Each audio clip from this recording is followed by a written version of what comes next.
Hi everyone, welcome back. कैसे हैं सब? तो आज हम डिस्कस करने वाले हैं इस वीडियो के अंदर arithmetic mean, geometric mean and harmonic mean को। ये बेसिकली अगर दो नंबर्स के लिए अगर अप्लाई होते हैं, कैलकुलेट होते हैं तो कैसे होगा, अगर n नंबर्स के लिए है तो कैसे होगा, या फिर अगर मैं दो नंबर्स के बीच में AM G M H M insert करना चाह रहा हूं, multiple AM G M H M insert करना चाह रहा हूं, तो वो कैसे किया जाता है, इन सभी के ऊपर इस एक सिंगल वीडियो में हम बात करने वाले हैं। साथ ही साथ इन सभी में क्या इनइक्वालिटी रिलेशन हमें पता चलता है वो भी इसी वीडियो में हम डिस्कस करेंगे। मतलब this can be considered as a single one shot video for all your needs regarding means, है ना। AM G M H M के लिए जो भी आपको जानकारी चाहिए जेई पॉइंट ऑफ व्यू से, वो सारी की सारी आपको एक सिंगल वीडियो में यहाँ पर मिलने वाली है। Make sure that you are also going through the PDF notes जो भी आपके यहाँ पे लेक्चर में हम आपको दे रहे हैं। कहाँ मिलेंगे आपको पीडीएफ नोट्स? आपकी जो डिस्क्रिप्शन में टेलीग्राम चैनल का लिंक है उसको ज्वाइन कर लेना। उसके ऊपर रेगुलरली आपके साथ में पीडीएफ नोट्स शेयर किए जा रहे हैं। आपके रिवीजन के लिए डेफिनेटली वो थोड़ा एक हेल्पफुल जरिया बनाया जा सकता है, राइट। चलिए तो शुरू करते हैं आज के discussion. AM G M H M की हम यहाँ पे अगर बात करते हैं, then let us start from the very basic idea कि यार अगर मेरे पास में दो नंबर्स हैं ए और बी, तो फिर इनके AM G M H M कैसे निकलते हैं। सो उसके लिए हमें यहाँ पे समझना पड़ता है कि यार सबसे बेसिक आइडिया इन डेफिनेशंस का क्या है। कि यार आइडिया कुछ ऐसा है कि अगर तो मैं मानता हूं कि कैपिटल ए जो है वो अगर ए और बी का अर्थमेटिक मीन है, then in that way A, capital A और बी किस में हो जाना चाहिए? अर्थमेटिक प्रोग्रेशन में हो जाना चाहिए। ये बेसिकली डेफिनेशन आपको अर्थमेटिक मीन की पता होना चाहिए, ठीक है ना। क्या है definition? If capital A is representing the arithmetic mean between a and b, then these three numbers small a, capital A and b will create an AP। और जैसे हम कहते हैं कि ये तीनों एक AP क्रिएट करेंगे, वैसे हम क्या कह सकते हैं कि आपके जो बीच वाले का डबल है वो किसके बराबर हो जाएगा?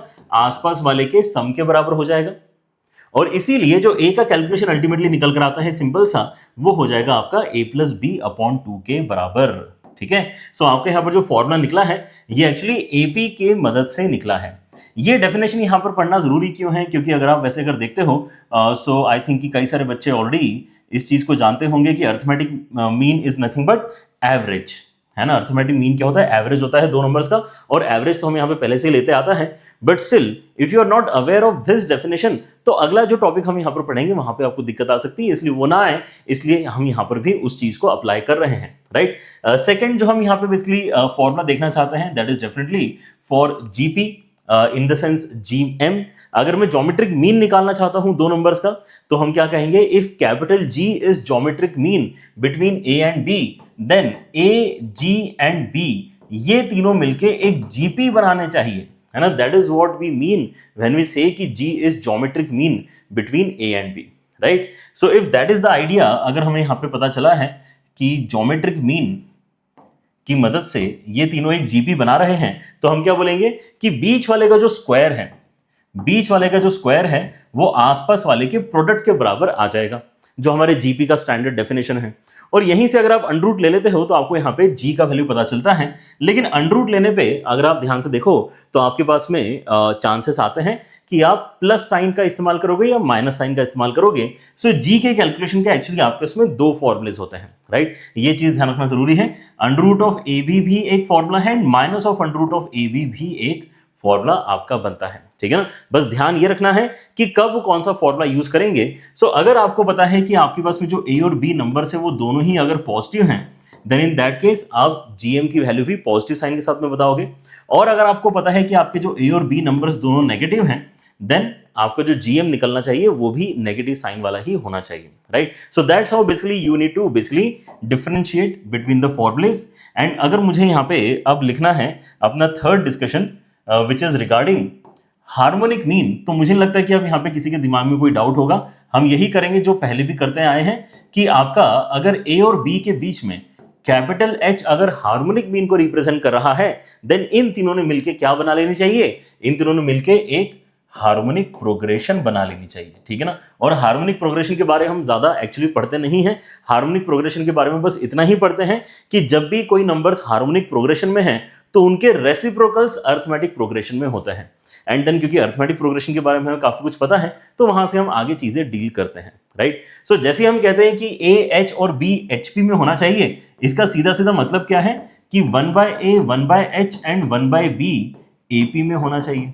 और जैसे हम कहते हैं एपी में होना चाहिए, तो इसका मतलब क्या है कि बीच वाले का डबल करके आसपास वाले के सम के बराबर वैल्यू निकलती है। सो बीच वाले का डबल अगर मैंने कर दिया तो 2/h बनेगा, एंड आसपास वाले का सम करेंगे तो 1/a प्लस 1/b बनेगा।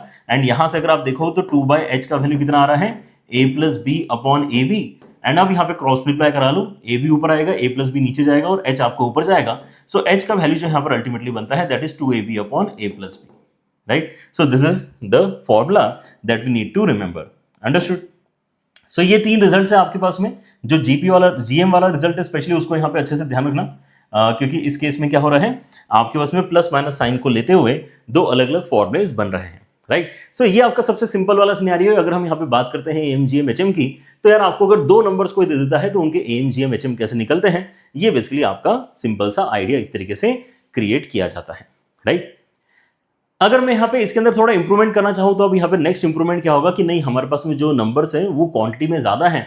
अब मैं यहाँ पर क्या करना चाहता हूँ, AM G M H M calculate करना चाहता हूँ, right. Now AM G M H M का जो यहाँ पर ऑलरेडी हमारा एग्जिस्टिंग फॉर्मूला है, राइट, जो 2 नंबर्स के यहाँ पर एप्लीकेबल है, आप ऐसा मान सकते हो कि हम उसी आइडिया को एक्स्ट्रापोलेट कर रहे हैं, एक्सटेंड कर रहे हैं फॉर n नंबर्स, राइट। क्योंकि अगर आप ये सिमिलैरिटी लेके चलते हो तो आपके यहाँ पे अंडरस्टैंडिंग काफी इजी रहेगा कि what happens to the value of a अगर मेरे पास में 2 नंबर्स नहीं होके अगर n नंबर्स होंगे तो।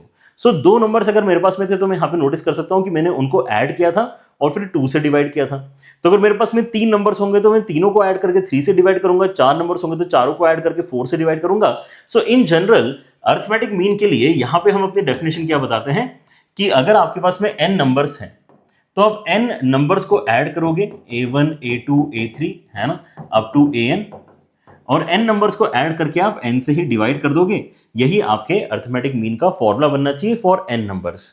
क्या किया है, जो ऑलरेडी एग्जिस्टिंग फॉर्मूला है उसी को n के लिए एक्सटेंड कर दिया है, राइट। वैसे ही हम यहाँ पे क्या करते हैं, अपने सेकंड वाले gm के लिए डिस्कशन करते हैं कि आपका g का वैल्यू कितना निकलना चाहिए। तो यहाँ पर आप देख सकते हो कि क्या हुआ है अल्टीमेटली, जब मैंने यहाँ पे gm की वैल्यू लिखी थी तो यहाँ पे दोनों नंबर्स को मैंने मल्टीप्लाई किया था और अंडररूट किया था। अंडररूट को हम क्या कह सकते हैं, पावर 1/2 किया था।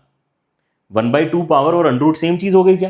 तो आप यहाँ पे क्या देख सकते हैं कि अच्छा, दोनों को मल्टीप्लाई करके पावर 1/2 किया है तो 3 नंबर्स होंगे तो तीनों को मल्टीप्लाई करके पावर 1/3 करेंगे, 4 नंबर्स होंगे तो चारों को मल्टीप्लाई करके पावर 1/4 करेंगे।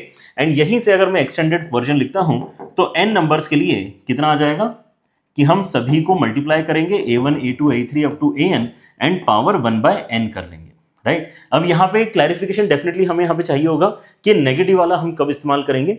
सो पॉइंट ये है कि ये जो पॉजिटिव नेगेटिव का डिस्टिंक्शन है ये आप तभी तक रखें जब 2 नंबर्स की यहाँ पर बात चल रही है। जब n नंबर्स की बात चल रही है तो हम यहाँ पे अगर जीएम डिस्कस करेंगे तो पॉजिटिव नंबर्स के लिए ही करेंगे, and that's why we have only one formula with us, ठीक है ना। यहाँ पे क्योंकि अगर नेगेटिव नंबर्स आ जाएंगे तो देखना पड़ेगा यहाँ पे कि यार अल्टीमेटली आपका अंडररूट कैलकुलेट हो पाएगा नहीं हो पाएगा, सॉरी अंडररूट नहीं, nth रूट आपका कैलकुलेट हो पाएगा नहीं हो पाएगा, कई सारे यहाँ पर रिस्ट्रिक्शंस लगते हैं। सो हम इस चीज का डिस्कशन सिंप्लीफाइड रखने के लिए ये कहेंगे कि यार हम बेसिकली n नंबर्स का जीएम तभी डिस्कस करेंगे जब सारे के सारे नंबर्स हमारे पास में पॉजिटिव होंगे, right. So not to worry, ऐसे ही आपके यहाँ पे सवाल आपको भी देखने के लिए मिलेंगे। नेक्स्ट हमारा जो बेसिकली एक्सटेंशन होना चाहिए which is quite interesting is for harmonic mean. Harmonic mean का यहाँ पर हमारा फॉर्मूला क्या बनना चाहिए अगर मैं n नंबर्स की बात करता हूं तो, राइट। सो प्रॉब्लम ये है कि जिस तरीके से हमने यहाँ पे ये वाला वर्जन लिखा हुआ है ये उतना ज्यादा एक्सटेंड करने लायक फॉर्मेट में नहीं है। इंस्टेंट एक्सटेंड करने लायक फॉर्मेट एक्चुअली आपका यहां से डिराइव ज्यादा बेटर तरीके से हो सकता था अगर मैं इस चीज को क्या बोलता, अगर मैं इस चीज को बोलता कि यार देखो आप यहां पर ना क्या कर सकते हो, आप h को इसी पॉइंट पे ऊपर भेज सकते हो और ये जो 1/a प्लस 1/b इसको नीचे भेज सकते हो, ठीक है ना। तो h की वैल्यू निकालना हमारा टारगेट है। सो h की वैल्यू तो निकल ही गई है ना, कितनी निकली है, 2/1/a प्लस 1/b। सो हार्मोनिक मीन बेसिकली क्या है, ये आपके जो अवेलेबल नंबर्स हैं, अवेलेबल जो नंबर्स है ए और बी उनके रेसिप्रोकल्स का एवरेज का रेसिप्रोकल है। ये सुनो क्या है ये, h क्या है, रेसिप्रोकल्स का एवरेज करो, रेसिप्रोकल का एवरेज कितना हो जाएगा 1/a प्लस 1/b/2, और उसका रेसिप्रोकल कर दोगे तो यही एक्सप्रेशन आएगा, ठीक है ना। सो रेसिप्रोकल्स के एवरेज का रेसिप्रोकल मतलब यही चीज अगर मैं अब लिखना चाहूं यहां पर तो मेरा जो एक्सटेंडेड वर्जन आएगा h के लिए वो कितना हो जाएगा, rather than having 2 in the numerator मेरे पास में n आ जाएगा न्यूमरेटर में, राइट। एंड उसके साथ साथ डिनोमिनेटर में कितना आ जाएगा, डिनोमिनेटर में बेसिकली यहाँ पे जितने भी नंबर्स हैं उन सबके रेसिप्रोकल्स का सम आ जाएगा, and that is how we get the formula for harmonic mean of n numbers. Alright, so n numbers के साथ में यहाँ पे जब भी डील करना होगा तो सिंपल सिंपल से 3 आपके यहाँ पे फॉर्मुलेज हैं, उनको हम यहाँ पे देख के अपना कैलकुलेशन आगे बढ़ा पाएंगे।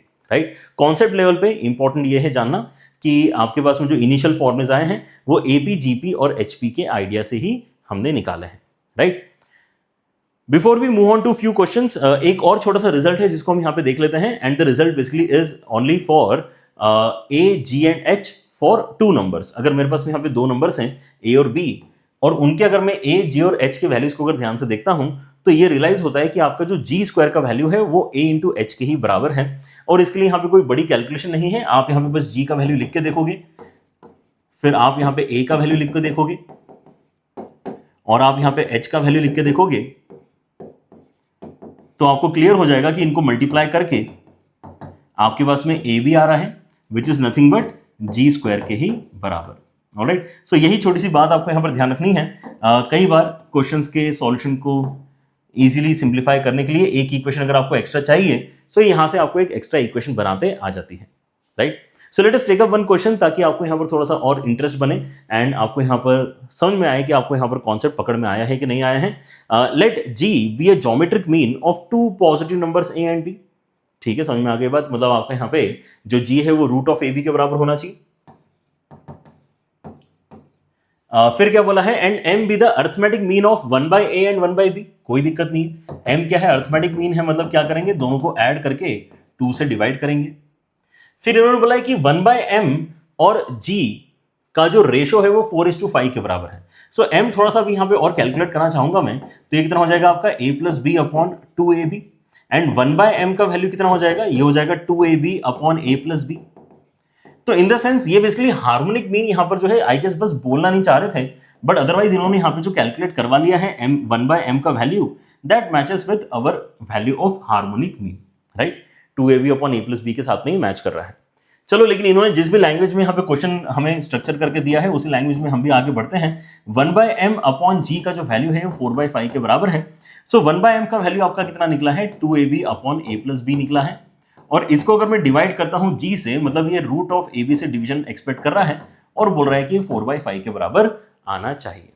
राइट, सो एक बेसिक कैंसिलेशन जो हो सकता है वो यहां पे करा लेते हैं। एक बेसिक कैंसिलेशन तो ये है कि यहां से ये जो 2 है ये इसको कैंसिल करके 2 बनेगा। एक और कैंसिलेशन जो काफी सिंपल सा है वो भी यहां पर कर लेते हैं कि आपको जो रूट ए बी है वो ए बी के साथ में कैंसिल करके रूट ए बी बचाएगा। सो इसके बाद आपके पास में जो कैलकुलेशन करना है आपको, उसके अंदर क्या क्या दिखाई दे रहा है, रूट ए बी न्यूमरेटर में, ए प्लस बी डिनोमिनेटर में, और राइट हैंड साइड में 2/5 नजर आ रहा है।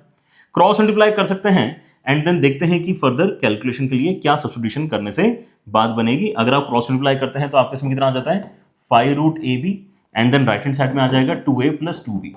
राइट, सो इस पॉइंट पे अगर आप देखोगे तो आपके लिए ईजी रहेगा अगर आप रूट ए बी से डिवाइड कर लो तो। ठीक है ना, अगर आप रूट ए बी से डिवाइड कर लेते हो तो यहाँ पे 5 बचेगा। यहाँ पे सोचो कितना आ जाएगा, नीचे वाला जो रूट ए है वो ऊपर वाले ए को कैंसिल करके रूट ए बचाएगा। सो ऊपर रूट ए बचेगा, नीचे रूट बी बचेगा। So under root of a by B, ऐसा आप यहाँ पे इसको बोल सकते हो। एंड वही सेम चीज यहाँ पे कैलकुलेशन में आपको अगर देखोगे तो b by a result create करके देगी। So I guess this is a good time जहां पे हम basically under root of a by B को t सब्स्टिट्यूट कर सकते हैं। ऐसा क्यों, क्योंकि अगर मैंने इसको t सब्स्टिट्यूट किया है तो ये जो इसका रेसिप्रोकल है ये 1/t लिखा जा पाएगा। Right, so with that I guess अपना जो कैलकुलेशन है आगे बढ़ेगा कुछ इस तरीके से कि 5 is equal to 2t plus 2/t, मतलब 2t square minus 5t plus 2 equal to 0 आपकी क्वालिटी की इक्वेशन यहां से आने वाली है। And if you simplify this तो ये कितना आ जाएगा, 2t square minus 4t minus t plus 2 की मदद से फैक्टराइज होने वाला है। And the result that you get after this would be what, कि 2t कॉमन निकला है यहां से एंड -1 कॉमन निकला है वहां से, तो बचेगा आपका t माइनस 2। सो t के 2 पॉसिबल आंसर्स आ रहे हैं आपके इसमें, या तो 1/2 है या फिर आपके इसमें t का अगला आंसर 2 है। राइट, लेकिन t क्या है अगर आप ध्यान से देखोगे तो t is nothing but under root of ab। So अगर आप दोनों साइड स्क्वायर कर लेते हो तो ab का वैल्यू a बाई बी का वैल्यू कितना आ जाएगा, a बाई बी का वैल्यू या तो 1/4 आ सकता है या फिर a बाई बी का वैल्यू 4 आ सकता है। राइट, सो देखें यहाँ पे इन्होंने क्या पूछा, इन्होंने भी a टू b ही वैल्यू पूछी है, a अपॉन b का ही वैल्यू पूछा है। सो दोनों ही आंसर्स एक्चुअली यहाँ पे एप्लीकेबल हैं। 1/4 भी हो सकता था एंड देन 4/1 भी हो सकता था। इन्होंने क्या दिया है, इन्होंने हमारे पास में 1/4 दिया है, तो उसी को हम एक्सेप्ट कर लेते हैं, राइट। सो ये है आपका यहाँ पे क्वेश्चन को सॉल्व करने का तरीका, जहां पर इन्होंने जो बेसिक फॉर्मुले है उसको यूज करवाया है। Okay, what is up with this content, अगर आप अब देखते हैं, so we are switching to the next topic which is कि अगर मेरे पास में दो नंबर्स है लेकिन मुझे उनके बीच में n अर्थमेटिक मीन्स इंसर्ट करने हैं, n ज्योमेट्रिक मीन्स इंसर्ट करने हैं, n हार्मोनिक मीन्स इंसर्ट करने हैं, तो वो काम कैसे किया जाता है। तो उस चीज को अगर आप यहां पे देखोगे तो आपके लिए फिर से अब यहां पे देखना इजी है, समझना इजी है कि थॉट प्रोसेस क्या होनी चाहिए। अच्छा, ये भी यहां पर जरूरी है समझना कि अगर आपने इसके पहले हमेशा ही मीन को सोचते समय एक सिंगल नंबर अगर सोचा है, तो आपको थोड़ा सा भी यहां पर जो है अपने माइंड को ओपन करना पड़ेगा और ये समझना पड़ेगा कि this also is one of the concepts जहां पे हम दो नंबर्स के बीच में मल्टीपल अर्थमेटिक मीन्स इंसर्ट कर रहे हैं, ठीक है ना। और ये आपको बेसिकली ओपनली एक्सेप्ट करना पड़ेगा कि अच्छा, इस तरह की डेफिनेशन फॉलो करके मुझे जो नंबर्स मिलते हैं उनको मैं अर्थमेटिक मीन कहता हूं, राइट। क्योंकि कई बार ऐसा हो जाता है कि हम इतने ज्यादा यहां पर अपने पुराने नॉलेज के साथ में अपने रिस्ट्रिक्शंस को लेके चल रहे होते हैं कि ये हजम करना मुश्किल होता है कि यार इतने सारे मीन कहां से आ गए, मीन तो एक ही होता है ना। तो वो वाली थोड़ी सी यहां पर जो डेफिनेशन है उसको हम ब्रेक करेंगे और मीन का फिर से यहां पर जो एक्सटेंडेड वर्जन है उसको यूज करेंगे। हमने इनिशियली क्या यहां पर डेफिनेशन इस्तेमाल करी थी, एक बार फिर से आपको दिखाता हूं कि अगर कैपिटल ए अर्थमेटिक मीन है ए और बी का, देन इन तीनों ने मिलकर एपी बनाना चाहिए। अब जो हम यहां पे टॉपिक पढ़ रहे हैं इसके अंदर एक अर्थमेटिक मीन नहीं है, इसके अंदर n अर्थमेटिक मीन्स है, ठीक है ना। हम क्या करना चाहते हैं, inserting n arithmetic means between two numbers. So numbers अगर मेरे पास में यहां पे a और b है और मैं इनके बीच में क्या करना चाहता हूं, a और b के बीच में n arithmetic means a1 a2 a3 up to an insert करना चाहता हूं, देन ये बेसिकली वैल्यूज वो होनी चाहिए जिसके लिए ये पूरा का पूरा सीक्वेंस एक अर्थमेटिक प्रोग्रेशन बन जाए। सेम डेफिनेशन है, उसको एक्सटेंड कर दिया बस, राइट। सो अगर ये एक्सटेंड करने के बाद में अर्थमेटिक प्रोग्रेशन ही अल्टीमेटली बन रहा है, सो फिर तो ये चीजें मेरे ख्याल से अंडर कंट्रोल है, क्योंकि अर्थमेटिक प्रोग्रेशन तो हम बहुत अच्छे तरीके से जानते हैं। इनफैक्ट ये समझ में आ गया कि ये जो आपका अर्थमेटिक प्रोग्रेशन है ये हो गया आपका फर्स्ट टर्म, टर्म नंबर 1। जो आपका यहाँ पे a1 है वो हो जाएगा टर्म नंबर 2, ये हो जाएगा टर्म नंबर 3, ये हो जाएगा टर्म नंबर 4। देखो यहाँ पे a3 जो है वो टर्म नंबर 4, ये आपका टर्म नंबर 5, ये आपका टर्म नंबर n+1 और ये आपका टर्म नंबर n+2 है, जिसको हम डायरेक्टली भी देख सकते थे। ऐसे यहाँ पर जो है एक एक करके काउंट करने की जरूरत नहीं थी, क्योंकि अगर आप देखोगे तो आपके पास में दो टर्म्स तो पहले से थे, दो नंबर्स हमारे पास में ए और बी पहले से थे और हमने n नंबर्स और फर्दर इंट्रोड्यूस कर दिए, तो टोटल कितने नंबर्स हो गए, n+2 नंबर्स हो गए। सो n+2 नंबर्स अगर आपके हुए हैं तो लास्ट पोजीशन पे जो b लिखा हुआ है उसकी पोजीशन टर्म नंबर n+2 वाली होनी चाहिए, right. So in this particular sequence if I am sure कि आपका एक एपी बन रहा है और मुझे फर्स्ट टर्म पता है और मुझे लास्ट टर्म पता है, जिसकी पोजीशन भी मैं यहां पर जानता हूं, तो मैं काफी इजीली इस पर्टिकुलर एपी का कॉमन डिफरेंस निकाल सकता हूं, ठीक है ना। कैसे निकाल सकता हूं, just by writing the value for term number n+2। क्या होता है ये, first term plus n-1 into D, ऐसा होता है। अब n ही खुद n+2 है तो n की जगह n+2 लिखना पड़ेगा मुझे, a plus n-1 into D, जहां पे n क्या है, n+2 के बराबर है। एंड आपका जो t n+2 का वैल्यू है वो कितना है, वो आपका b के बराबर है। So b is equal to a plus n+1 into d is what we have. तो यहां से हमारे पास में क्या आ जाता है, जो d का एक्सप्रेशन है वो यहां से रेडी हो जाता है कि d कितना होना चाहिए, d होना चाहिए आपके यहां पे b minus a upon n+1। Very very important formula, अगर आप ये इंसर्शन वाला टॉपिक सही से सॉल्व करना चाहते हैं देन ये आपको याद होना चाहिए। a और b आपके इनिशियल एंड एंड वाले वैल्यूज हैं और इनके बीच में हम n अर्थमेटिक मीन्स अगर इंसर्ट करना चाहते हैं देन डिवीजन किससे हो रहा है, n+1 से हो रहा है। ये चीज डेफिनेटली ध्यान रखें। अब जब भी आपको यहां पे अर्थमेटिक मीन्स कैलकुलेट करना होगा इस तरीके से, सो पहले आप क्या निकाल लोगे, d निकाल लोगे एंड देन आप यहां पे AP का ही आइडिया इस्तेमाल करोगे टू फर्दर आंसर कि आपका a1 का वैल्यू कितना होना चाहिए। सो a1 का वैल्यू क्या होगा, a के अंदर ही आप d ऐड कर दोगे, वही तो होगा। d हमने कैलकुलेट इसलिए किया है कि a के अंदर अगर आप d ऐड कर दोगे तो आपको a1 मिलेगा, अगर आप 2d ऐड कर दोगे तो आपको a2 मिलेगा। ओके, समझ में आया पैटर्न। मतलब इन जनरल आपको अगर an कैलकुलेट करना है तो a प्लस nd करना पड़ेगा। मतलब जो भी आपका नंबर है मीन का, उतने टाइम्स ही d आपको यहां पे यूज करना पड़ रहा है। This is different from a plus n minus one into d, जो हम रेगुलर यहाँ पे एपी के लिए करते हैं। क्यों? क्योंकि यहाँ पे a1 आपका खुद ही सेकेंड टर्म है, इसलिए यहां पर ये थोड़ा सा चेंज आपको दिखाई दे रहा है। इसको एक बार नोट करो। कहने की बात क्या है कि an लिखते समय गलती से a plus n minus one into d मत कर देना, जो हमें रेगुलरली करने की आदत है, ठीक है ना। an का वैल्यू a प्लस एन डी ऐसा ही लिखा जाता है, राइट। और आपके सामने यहां पर ऐसा क्यों हो रहा है? क्योंकि फर्स्ट टर्म के लिए भी एक डी की जरूरत है, सेकेंड टर्म के लिए दो डी की जरूरत है, right. That's how we basically proceed. So now एक बार आपको यहां पे अगर ये एम वाला आइडिया अगर क्लियर हो गया है ना, तो आई एम प्रीटी श्योर कि जीएम और एचएम तो अगर मैं नहीं भी बताऊंगा तो भी आप कर लोगे, राइट। क्योंकि इसी चीज को हमें यहां पे अभी आगे एक्सटेंडेड फॉर्मेट में उन दोनों चीजों के लिए पढ़ना है, राइट। सो आपके यहाँ पे जो जीएम वाला डिस्कशन है उसके अंदर हम क्या बोल रहे हैं कि अगर आपको दो नंबर्स दिए जाते हैं ए और बी, और आपको अगर यहाँ पे n geometric means G1, G2, G3 up to Gn insert करना है बिटवीन दीज टू नंबर्स, तो अगर आप यहां पे इन सभी को लाइन से लिख दोगे तो वो जो आपको सीक्वेंस मिला है वो एक जीपी बनेगा। इस फैक्ट को यूज करते हुए आप यहां पर क्या करोगे? अपनी G1, G2, G3 की कैलकुलेशन करोगे, राइट। सो कैलकुलेशन में फिर से यहां पे इंपॉर्टेंट क्या है कि हमें पता है कि फर्स्ट टर्म आपका कितना है, फर्स्ट टर्म आपका a के बराबर है, एंड टर्म नंबर n+2 आपका कितना है, जो आपका b के बराबर है, right.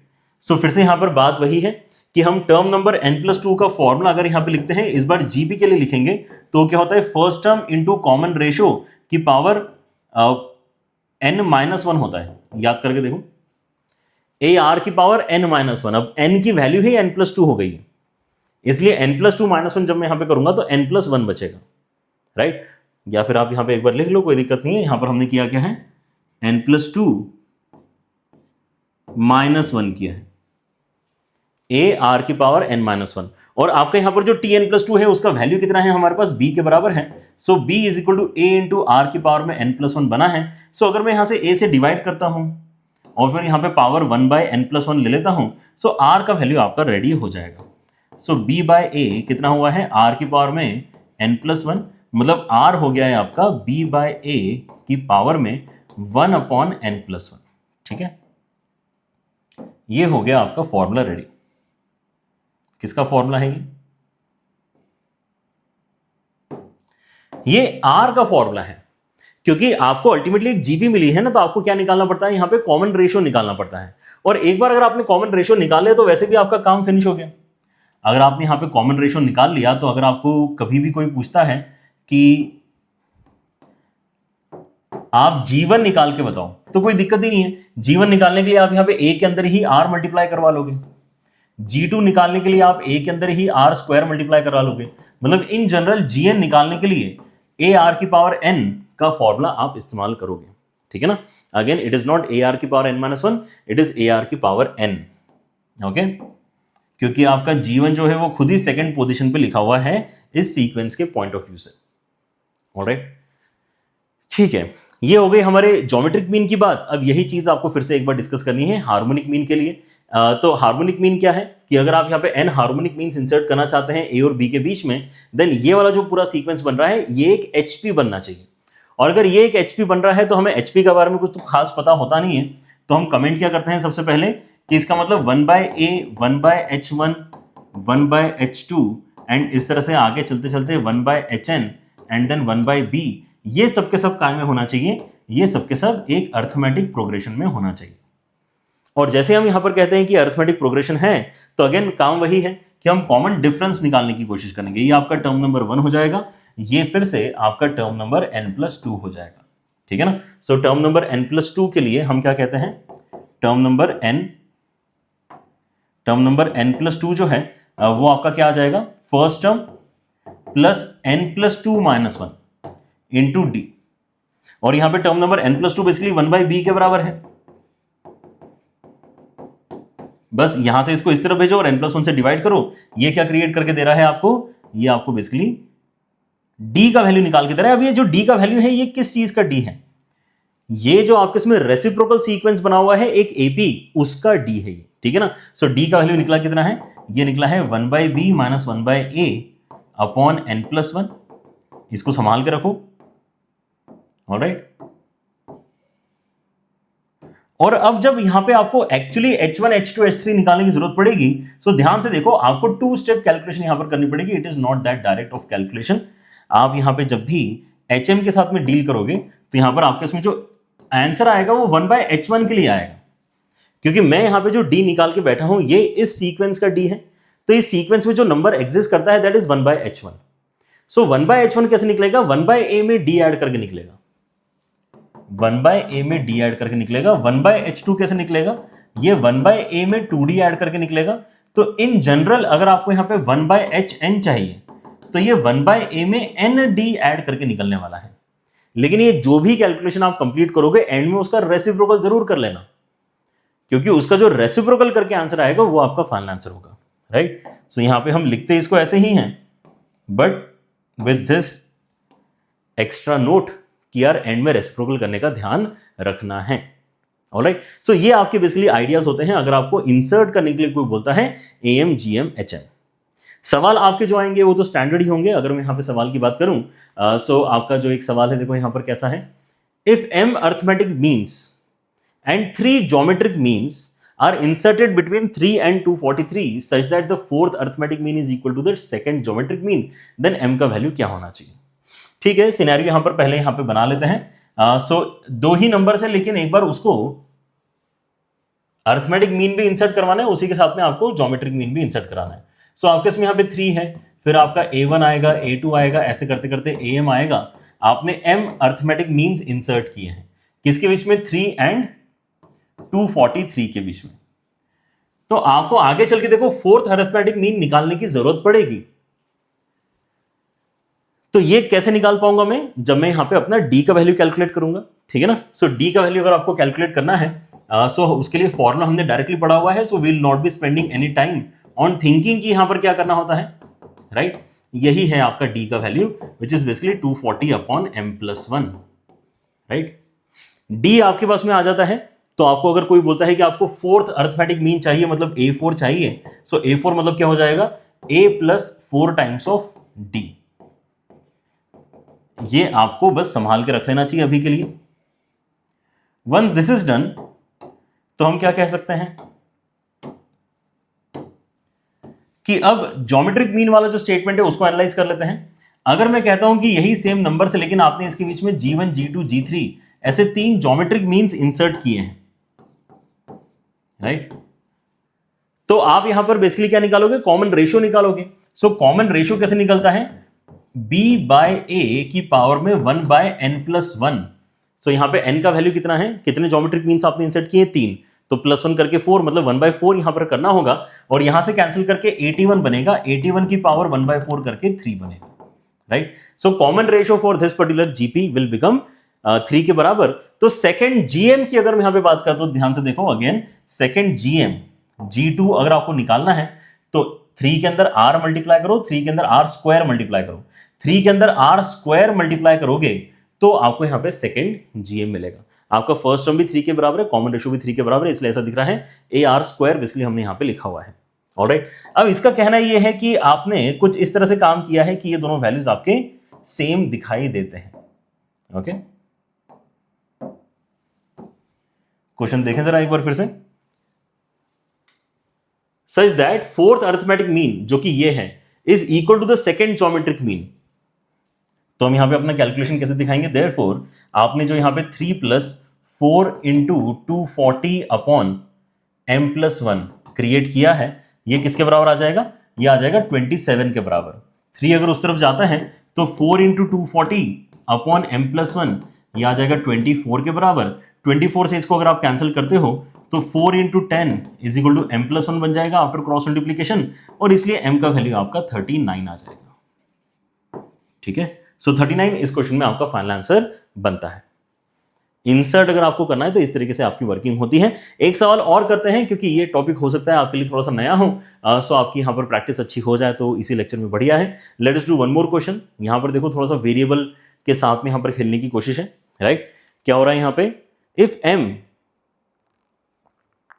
is the arithmetic mean of the two distinct real numbers L and N. Okay, तो यहां पे बस m एक अर्थमेटिक मीन है, तो वो तो बहुत ही क्लियर है। इसका मतलब कि m का वैल्यू कैसे निकलेगा? एल प्लस एन अपॉन 2 से निकलेगा, राइट। इसको अब अभी से ही संभाल के रखना स्टार्ट कर सकते हो। आगे देखते हैं और क्या बोल रहा है। एल और एन का वैल्यू 1 से बड़ा है, ठीक है, चलो आगे देखेंगे कहीं अगर जरूरत पड़ती है तो। G1, G2, G3 are 3 geometric means between l and n. L और एन के बीच में इन्होंने अब ज्योमेट्रिक मीन्स इंसर्ट करवाए हैं।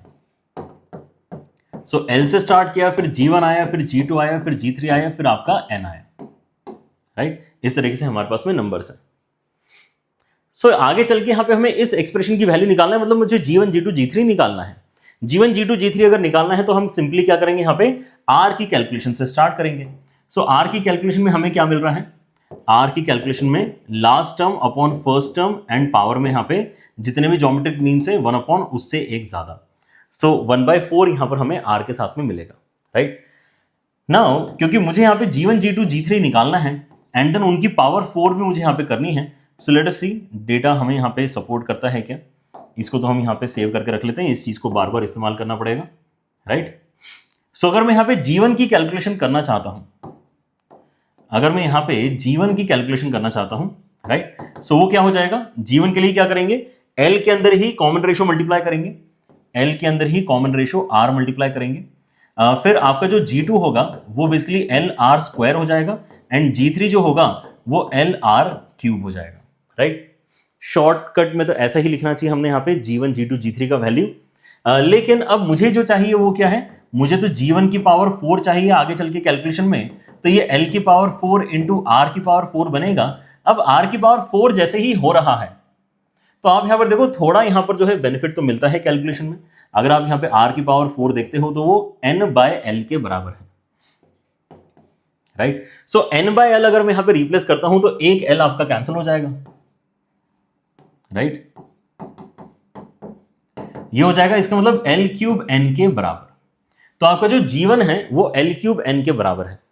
अगर ऐसे ही मैं G2 की कैलकुलेशन करता हूं तो G2 में क्या आ जाएगा, G2 की पावर 4 करके आपके इसमें L की पावर 4 के साथ में R की पावर 8 आ जाएगा, राइट।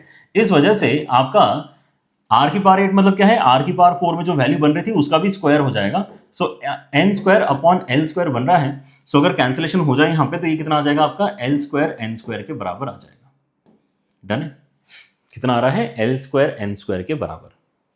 वैसे ही अगर मैं यहाँ पे क्यूब करके अगर यहाँ पे अब पावर 4 के बारे में सोचता हूं तो क्या हो जाएगा, G3 की पावर 4 अगर हो रहा है मतलब L की पावर 4 के साथ में R की पावर 12 हो जाएगा, ठीक है ना। या फिर आप ये कह सकते हैं कि 12 मतलब क्या हो गया, 12 मतलब बेसिकली पावर 4 का क्यूब हो गया। सो पावर 4 तो ये वाला नंबर है, इसका क्यूब हो जाएगा तो n cube upon L cube आएगा। सो L की पावर 4 के साथ में n cube upon L cube में इस बार आपके इसमें LN क्यूब बचने वाला है, ठीक है ना। So these are the simplified expressions for G1 की पावर 4, G2 की पावर 4 एंड G3 की पावर 4, राइट। एंड अब आपको जो कैलकुलेट करना है वो क्या है, आपको जो कैलकुलेट करना है दैट इज G1 की power 4 plus 2 times of G2 की पावर 4 एंड देन G3 की पावर 4। मतलब कितना है, यहां पे आ जाएगा L cube N plus 2 times of L square N square and then LN cube is what we have to calculate. या सिंप्लीफाई डाउन करके हमें इनमें से कोई ऑप्शन निकाल के बताना है। तो एक चीज तो यहां पे क्लियर है कि मैं यहां से ln कॉमन निकाल सकता हूं। अगर मैं यहां से ln कॉमन निकालूंगा तो मेरे पास में L square plus 2ln plus N square ऐसा बचने वाला है, राइट। एंड विद दिस हम यहां पे देख सकते हैं कि ये बेसिकली आपके L प्लस N का होल स्क्वायर हो गया, और ये L प्लस N का अगर होल स्क्वायर है तो L प्लस N का वैल्यू कितना है, 2m के ही बराबर है। तो यहां पे कितना आ जाएगा, 2m का स्क्वायर आ जाएगा। एंड बिकॉज ऑफ दैट हमारा फाइनल आंसर यहां पर 4 times of LM square N ऐसा बनना चाहिए। डन है। सो आपका यहाँ पर सवाल जो है पूरा मतलब कैलकुलेशन बेस्ड ही है। इसके अंदर हमने यहाँ पे जैसे ही देखा कि हमने ज्योमेट्रिक मीन्स इंसर्ट करना है तो हमने R निकाल लिया, R निकाल के हमने यहाँ पर बेसिकली उसकी फॉर्मूले की मदद से हमारा G1, G2, G3 निकाल लिया, ठीक है ना। 4LM स्क्वायर N मतलब डी आंसर इस क्वेश्चन में आपका करेक्ट बनता है, right. So I don't think कि अभी तक यहाँ पे किसी को दिक्कत आ रही होगी। हमने यहाँ पर अभी 3 कैटेगरीज में यहाँ पर जो है AMGM HM को समझा है। जो आपका पहला कैटेगरी था उसके अंदर 2 नंबर्स का AMGM HM, सेकंड कैटेगरी में 2 नंबर्स नहीं n नंबर्स का AMGM HM, and then third category में 2 नंबर्स के बीच में AMGM HM को इंसर्ट करने वाला thought, right. So once this is done तो आपको यहाँ पर एक half of the section is done definitely, है ना। हम यहाँ पे अभी नेक्स्ट क्या देखना चाहेंगे, हम यहां पे अब इनइक्वालिटीज की बात करना चाहेंगे कि अगर मैं एम जीएम एचएम निकालता हूं तो किसका वैल्यू बड़ा रहेगा, किसका वैल्यू छोटा रहेगा, ये हमें पता होना चाहिए, ठीक है ना। सो आपका यहां पे जब भी डिस्टिंक्ट नंबर्स का डिस्कशन होता है तो हम यहां पे क्या कहते हैं कि आपके इसमें अगर n नंबर्स अवेलेबल हैं, n के n अगर आपके डिस्टिंक्ट नंबर्स हैं एंड पॉजिटिव नंबर्स हैं, ठीक है ना, ये वाला काम हम यहां पे सारे के सारे पॉजिटिव नंबर्स के लिए करेंगे। ये वाली बात भी ध्यान दें, हम कभी भी ये कंफ्यूजन नहीं पालना चाहते हैं कि यार कुछ नंबर्स पॉजिटिव है कुछ नंबर्स नेगेटिव है तो क्या होगा। हम यहाँ पे सारे के सारे पॉजिटिव नंबर्स के लिए अपना डिस्कशन करेंगे, क्योंकि otherwise geometric mean n numbers का निकालने में हमें दिक्कत आएगी, राइट। एम एच एम में तो ज्यादा दिक्कत नहीं आती है, ठीक है ना। So even if it is not written it should be there in your mind कि हम पॉजिटिव नंबर्स के लिए डिस्कशन कर रहे हैं। नेगेटिव नंबर्स के लिए क्या करते हैं वो भी बताऊंगा मैं आपको, ठीक है ना। लेकिन अभी के लिए दिमाग में रखो कि कुछ पॉजिटिव नंबर्स आपके पास में है, कुछ पॉजिटिव नंबर्स आपके पास में है, ठीक है ना, 2 4 10 जितने भी हैं, ठीक है ना। अगर वो सारे के सारे डिस्टिंक्ट हैं तो आप हमेशा ये नोटिस करोगे कि आपका जो अर्थमेटिक मीन आएगा, अर्थमेटिक मीन जो आपका आएगा वो हमेशा बड़ा होगा ज्योमेट्रिक मीन से, और ज्योमेट्रिक मीन हमेशा बड़ा होगा, ज्योमेट्रिक मीन हमेशा बड़ा होगा हार्मोनिक मीन से, ठीक है ना। अब इनके फॉर्मूले तो मैंने आपको बता ही दिए हैं, अगर 2 है नंबर्स तो 2 वाला फॉर्मूला इस्तेमाल कर लेना, 3 है नंबर्स तो 3 वाला इस्तेमाल कर लेना, अगर आपका यहाँ पे n नंबर्स है तो n वाला फॉर्मूला इस्तेमाल कर लेना। इसलिए फॉर्मूले पहले ही आपको बता दिए गए हैं, राइट। डिस्टिंक्ट नंबर्स के लिए आप यहाँ पे हमेशा नोटिस करोगे कि अर्थमेटिक मीन का वैल्यू हमेशा बड़ा निकल कर आता है, राइट। लेकिन अगर आपके इसमें इक्वल हो गए सारे के सारे नंबर्स, जितने भी नंबर्स हैं सबके सब अगर आपके इसमें इक्वल नंबर्स हैं, इक्वल नंबर्स का अगर आपको अर्थमेटिक मीन निकालना है, ज्योमेट्रिक मीन निकालना है, हार्मोनिक मीन निकालना है, देन इन दैट केस ये वैल्यू आपकी हमेशा ही इक्वल होती है। अर्थमेटिक मीन, ज्योमेट्रिक मीन और हार्मोनिक मीन आपके इक्वल निकल कर आते हैं इफ द अवेलेबल नंबर्स जिनका मैं एम जीएम निकाल रहा हूं वो खुद ही बराबर हो गए, राइट, इक्वल नंबर्स के केस में। बट इन जनरल अगर मैं यहां पर कहना चाहूं तो क्या बोलूंगा, क्योंकि कभी कभी ऐसा हो सकता है कि मुझे पता नहीं है कि यहां पे सारे नंबर्स इक्वल हैं नहीं हैं, तो मैं क्या करूंगा, राइट। सो अगर आपको पता नहीं है then in general the statement basically goes with greater than और इक्वल टू का साइन, कि इन जनरल अगर मैं कहना चाहता हूं तो arithmetic mean is greater than और equal to geometric mean is greater than और इक्वल टू हार्मोनिक मीन, ठीक है ना। So this is the statement जिसको आपको ध्यान रखना होगा, okay. Arithmetic mean is greater than और equal to geometric mean is greater than और equal to harmonic mean. And इसके लिए आप यहाँ पे छोटा मोटा एग्जांपल लेके देख सकते हैं अगर आपको थोड़ी क्यूरियोसिटी है तो, कि यार ये कैसे हो रहा है। But I would not advice you to basically go in deeper calculations for this, ठीक है ना। कैलकुलेशन से भी आप अगर करना चाहो तो एटलीस्ट 2 नंबर्स की कैलकुलेशन करोगे तो ठीक है, अदरवाइज n नंबर्स के लिए यहाँ पर जो है उसको अननेसेसरी डिस्कस करने से मतलब नहीं है, आप ऑब्जर्व कर लो भले, ठीक है ना। जैसे अगर मैं एक एग्जाम्पल अगर आपको लेके बताऊं, ठीक है, सो आपका यहाँ पर लेटर से एक वैल्यू हो गया है 8 के बराबर, एक वैल्यू आपका हो गया है 2 के बराबर, ठीक है ना। या आपको a की वैल्यू छोटी और b की वैल्यू बड़ी पसंद है तो ऐसा भी कर सकते हैं कि a का वैल्यू 2 हो गया, b का वैल्यू 8 हो गया, ठीक है ना। सो आप अगर यहाँ पे इन 2 नंबर्स का अर्थमेटिक मीन निकालोगे तो कितना हो जाएगा, अर्थमेटिक मीन हो जाएगा 2 + 8/2, मतलब ये आ जाएगा 5 के बराबर, राइट। अगर आप ज्योमेट्रिक मीन निकालोगे तो कितना हो जाएगा, ज्योमेट्रिक मीन हो जाएगा बेसिकली √ के अंदर 2 × 8, मतलब ये हो जाएगा आपका 4 के बराबर, है ना, 16 का √ हो रहा है। और अगर मैं हार्मोनिक मीन निकालने की बात करता हूं तो हार्मोनिक मीन कैसे निकलना है, 2ab/a + b। सो ये कितना हो जाएगा आपका 3.2 के बराबर, ठीक है ना। तो आपके यहाँ पे दोनों ही नंबर्स अलग अलग थे, तो आप यहाँ पे नोटिस कर सकते हो कि अर्थमेटिक मीन का वैल्यू बड़ा आया है, ज्योमेट्रिक मीन का उससे कम आया है, एंड हार्मोनिक मीन का वैल्यू उससे भी कम निकल कर आया है, right. That is what we need to remember while solving the questions as well. But then there is one more special scenario जो हम यहाँ पे ध्यान रखना चाहते हैं, क्योंकि इस पे भी आपके एटलीस्ट कुछ एक सवाल हैं जो इसमें इंपॉर्टेंट आपके यहाँ पे रोल प्ले होता है, वो हम करेंगे भी यहाँ पर आज के लेक्चर में, right. And that idea basically comes for negative numbers. But negative numbers की अगर आपकी बात चल रही तो मेक श्योर कि आप यहाँ पे डिस्कशन केवल 2 का ही करें, क्योंकि 2 नंबर्स के केस में अगर नेगेटिव नंबर होते हैं तो ज्योमेट्रिक मीन का फॉर्मूला हमने यहाँ पे इनिशियल पेज पे जो देखा था वो यही था कि -√ab की मदद से हम अपना ज्योमेट्रिक मीन लिख पाएंगे, right. So in that case हम यहाँ पे ज्योमेट्रिक मीन डिफाइन कर पाएंगे, और इसलिए हम यहाँ पे नेगेटिव नंबर्स की अगर बात करें तो 2 नंबर्स अगर मेरे पास में अवेलेबल है, दोनों नेगेटिव हैं, तो चलो हम उसके ऊपर डिस्कशन एक बार कर लेते हैं, राइट। सो यहां पर आपने क्या नोटिस करना चाहिए कि आपका जो पूरा रिलेशन है वो रिवर्स हो जाता है। नेगेटिव नंबर्स के लिए हम यहां पर क्या कहते हैं कि आपका जो अर्थमेटिक मीन है वो एक्चुअली छोटा हो जाएगा as compare to geometric mean, and harmonic mean आपका और भी बड़ा हो जाएगा। रिवर्स क्यों हो गया है उसके बारे में अब यहां पे चिंता करते हैं, ठीक है ना। ऐसा कैसे हो गया कि नेगेटिव नंबर्स के लिए ये रिलेशन आपका रिवर्स हो गया है। सो रिवर्स आपका रिलेशन इसलिए हुआ है क्योंकि मैग्नीट्यूड में तो अभी भी आपके यहाँ पे वैल्यूज वही सारी निकलेंगी जो पॉजिटिव के लिए निकल रही थी, लेकिन क्योंकि अब यहाँ पे नंबर्स नेगेटिव हैं तो सभी के आगे नेगेटिव लगा हुआ आपको मिलना चाहिए, ठीक है ना। कैसे?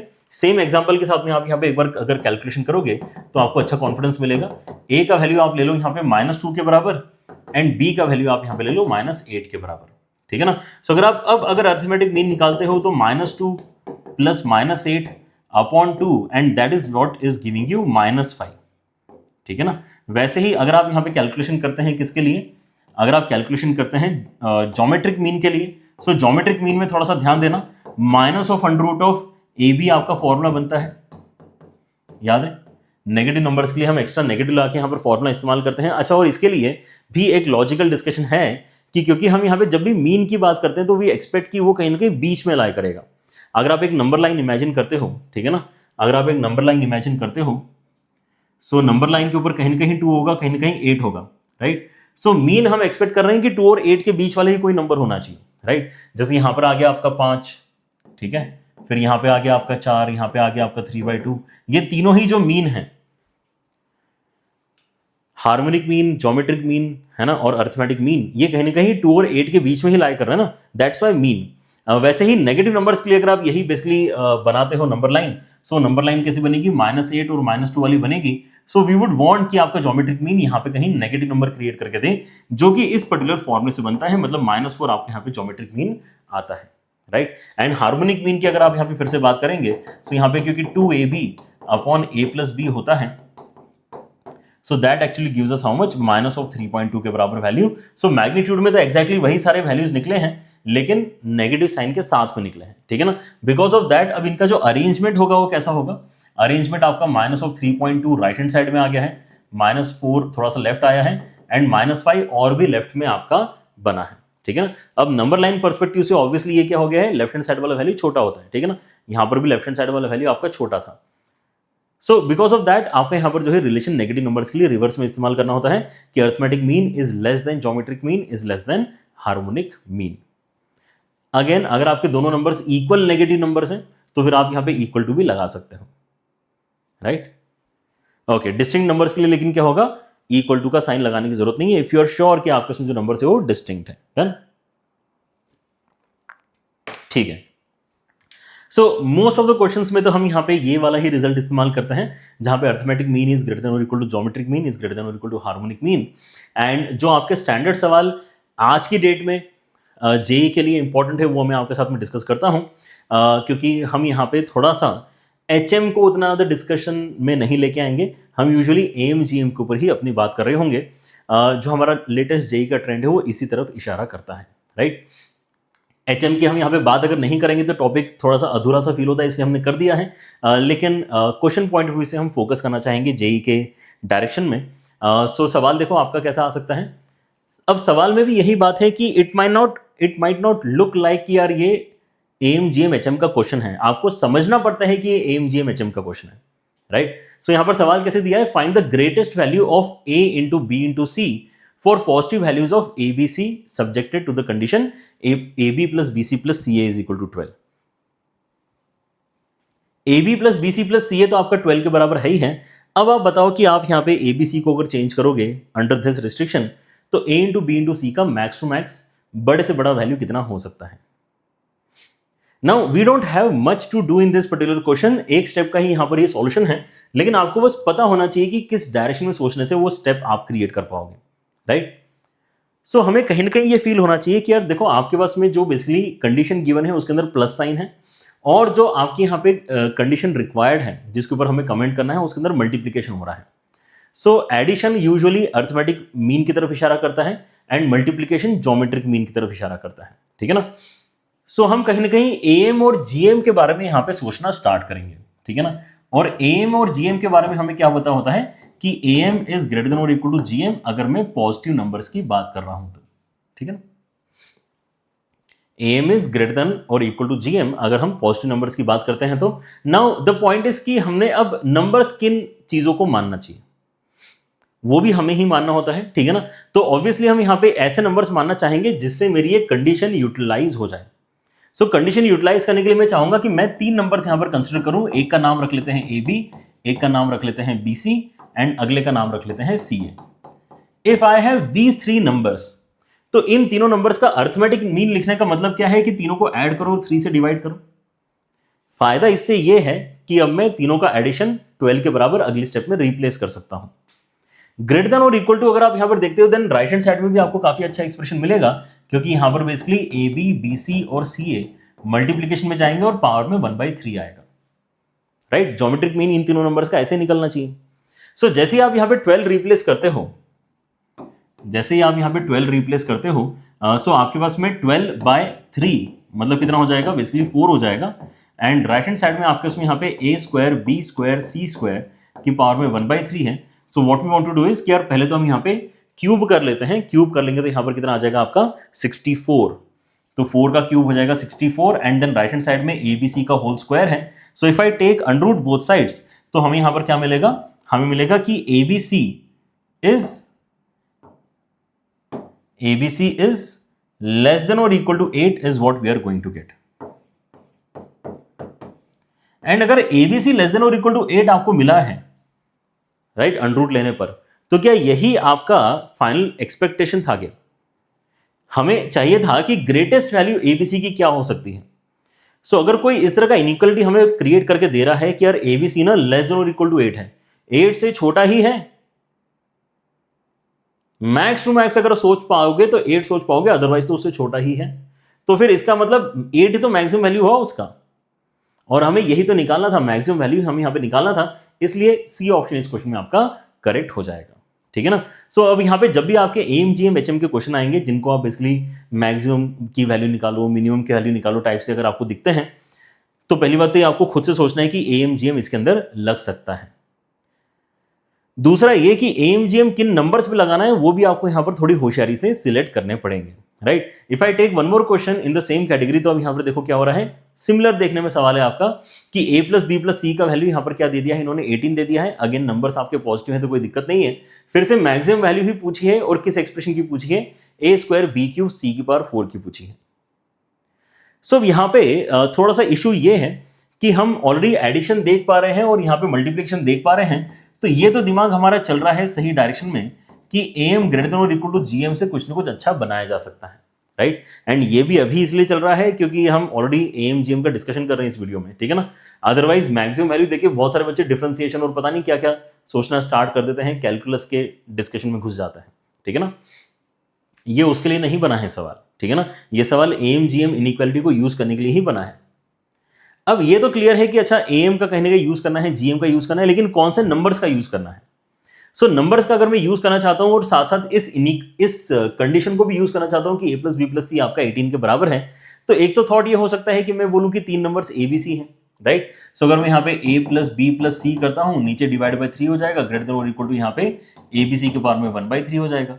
यहाँ पे 18 में डाल तो दूंगा, लेकिन आगे जो मेरा आंसर निकल रहा है वो मेरे किसी काम का नहीं है। यहाँ पे 18 डाल के अगर आप देखते हो तो यहाँ पे आपके पास में 6 आ जाएगा, एंड यहाँ पे क्यूब करके आप यहाँ पे एबीसी इज लेस देन और इक्वल टू समथिंग उस चीज को यहाँ पर बता रहे हो। बट एबीसी के ऊपर कमेंट नहीं करना है आपको। कमेंट जो करना है वो बेसिकली किस पे करना है, वो आपको ए स्क्वायर बी क्यूब सी की पावर 4 पे करना है। सो अब आपके पास में दुविधा देखो क्या है, दुविधा ये है कि लेफ्ट हैंड साइड में तो मैं चाह रहा हूं कि यही बने जो अभी बना, ए प्लस बी प्लस सी, लेकिन राइट हैंड साइड में मैं चाह रहा हूं कि ये ना बने जो भी यहां पर बना हुआ है। रादर देन दैट मैं यहां पर देखना चाहता हूं ए स्क्वायर, मतलब यहां पे 2 ए चाहिए मुझे, बी क्यूब मतलब 3 बी चाहिए, और सी की पावर 4 मतलब 4 सी चाहिए मुझे। तो यहां पे सी की पावर 4 कब आएगा, जब 4 सी मल्टीप्लीकेशन में आएंगे तभी आएगा। बी क्यूब कब आएगा, जब 3 बी मल्टीप्लीकेशन में आएंगे तभी होगा। और यहां पे ए स्क्वायर तभी बन सकता है जब 2 ए मल्टीप्लीकेशन में होंगे। लेकिन ये 2 ए मल्टीप्लीकेशन में तभी होंगे जब यहां पे भी हम 2 ए मानेंगे। लेकिन 2 ए अगर मैं यहां पे मानता हूं, यहां पे अगर मैं 3 बी मानता हूं और अगर मैं यहां पे 4 सी मानता हूं, तो प्रॉब्लम क्या है, प्रॉब्लम यह है कि अब यहां पे मैं 18 रिप्लेस नहीं कर पाऊंगा। तो इन दोनों के बीच का रास्ता हमें यहां पे निकालना पड़ेगा।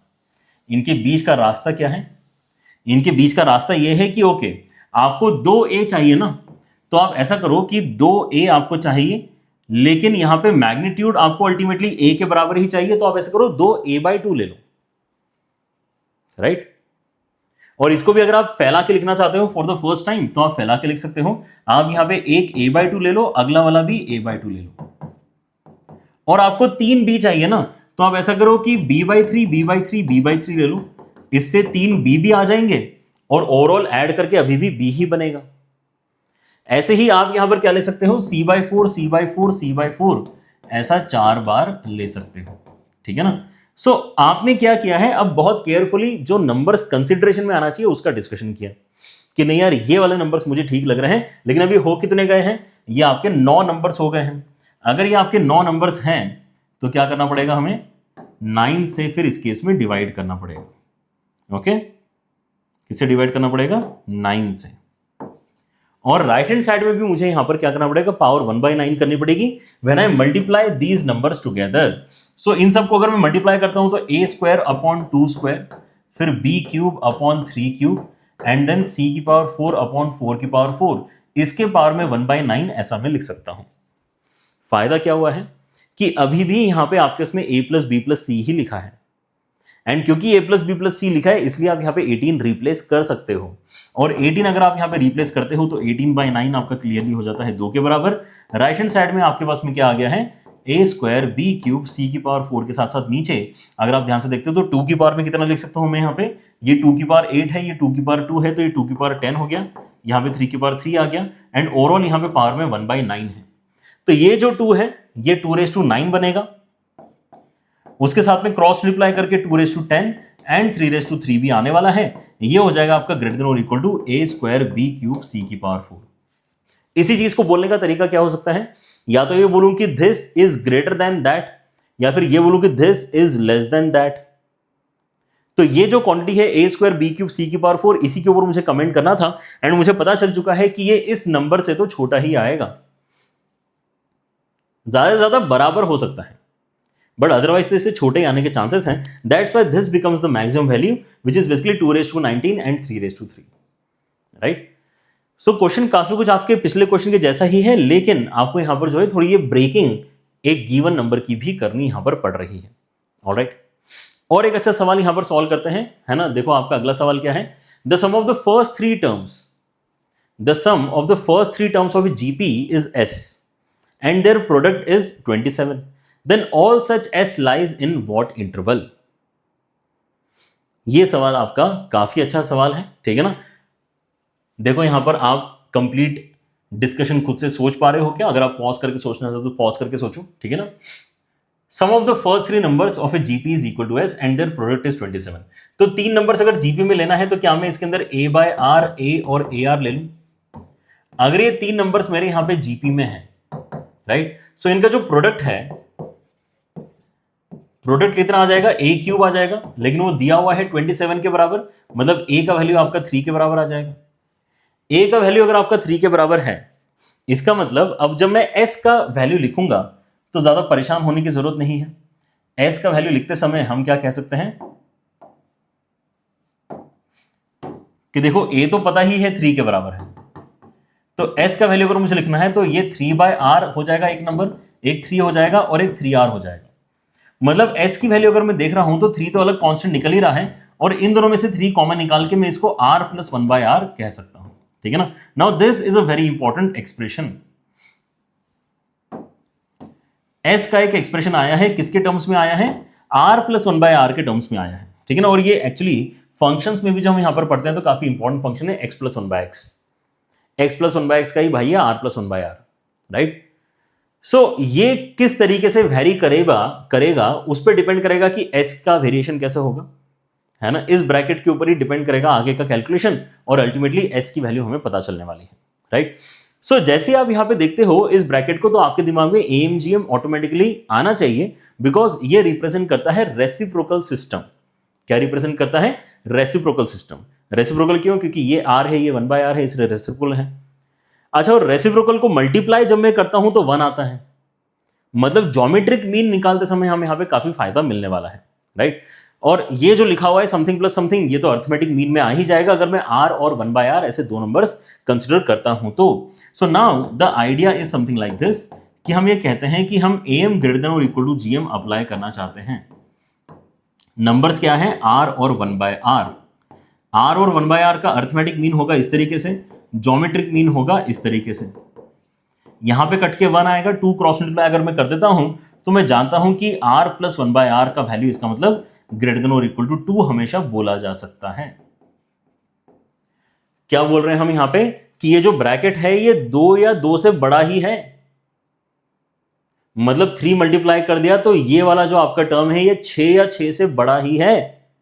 और अगर उसके अंदर भी अगर मैंने 3 ऐड कर दिया तो ये पूरा जो आपका आरएचएस में लिखा हुआ एक्सप्रेशन है ये 9 या 9 से बड़ा ही है। सो 9 से बड़ा आपका जो s का वैल्यू है वो 9 से बड़ा कुछ ना कुछ होगा, ऐसा हम यहां पे कंक्लूड कर पा रहे हैं using this simple idea of am greater than और इक्वल टू gm। ये समझ में आया? लेकिन ऐसा तो कोई ऑप्शन ही नहीं है, ऐसा तो कोई ऑप्शन ही नहीं है। थोड़ा डेफिनेटली हम यहां पे इस तरह का ऑप्शन देख पा रहे हैं, कहां पे 9 या 9 से बड़ा, ऐसा थर्ड ऑप्शन में हम देख पा रहे हैं। लेकिन उसके अंदर फिर ये एक्स्ट्रा क्वांटिटी भी कुछ आ रही है। ये क्यों आ रही है? क्योंकि यहां पर अलग से बोला नहीं गया है कि r आपका पॉजिटिव है कि नेगेटिव है। सो आपको यहां पे ये मेंशन करना पड़ेगा कि am ग्रेटर देन और इक्वल टू gm आप जब अप्लाई कर रहे हो तो आप किस सिनेरियो में अप्लाई कर रहे हो, जब r आपका पॉजिटिव है तब, ठीक है ना। So now first you mention कि r is greater than 0 and then under that scenario you can definitely say कि am has to be greater than और equal to gm। But what if r becomes less than 0?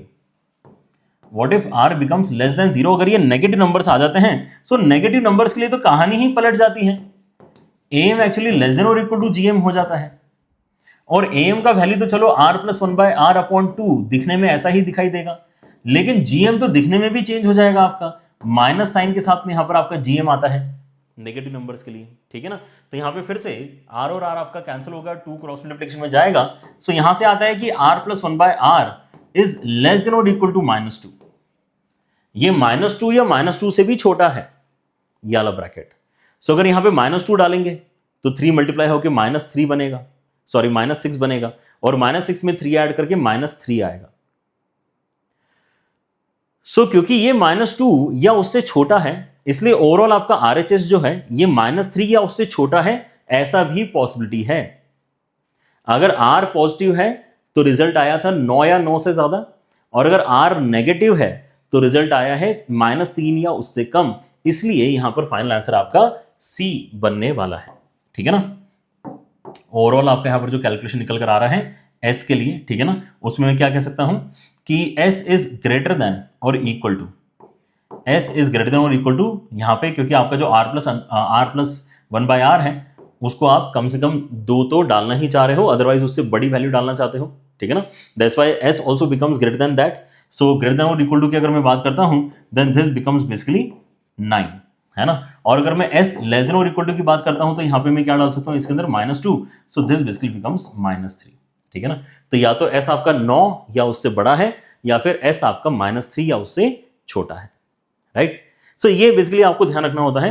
Reciprocal system एक तो पहली बात कहीं पर भी अगर आता है तो आपको एम जीएम सोचना है। जब भी आपको यहाँ पे ग्रेटेस्ट वैल्यू निकाल के बताओ, मैक्सिमम वैल्यू निकाल के बताओ टाइप के अगर क्वेश्चंस दिखते हैं तो वहां पर भी आपको खुद से एम जीएम की इनइक्वालिटी के बारे में सोचते आना चाहिए, ठीक है ना। These are the questions which are basically in line with what we expect की जेई कभी पूछ सकता है। बट अगर आप यहाँ पे रिसेंट पीवाईक्यूज देखोगे तो आपको इस तरह के पीवाईक्यूज एक्चुअली नहीं देखने के लिए मिलेंगे। ज्यादा करके पीवाईक्यूज आपके इस डोमेन में ज्यादा आते हैं, ठीक है ना, जहां पे आपको इंसर्शन ऑफ मीन्स पे सवाल पूछे जा रहे हैं, ठीक है ना। लेकिन जेई मेन, जेई एडवांस, है ना, थोड़ा तो यहाँ पर प्रिडिक्टेबिलिटी कम ही रहती है, ठीक है।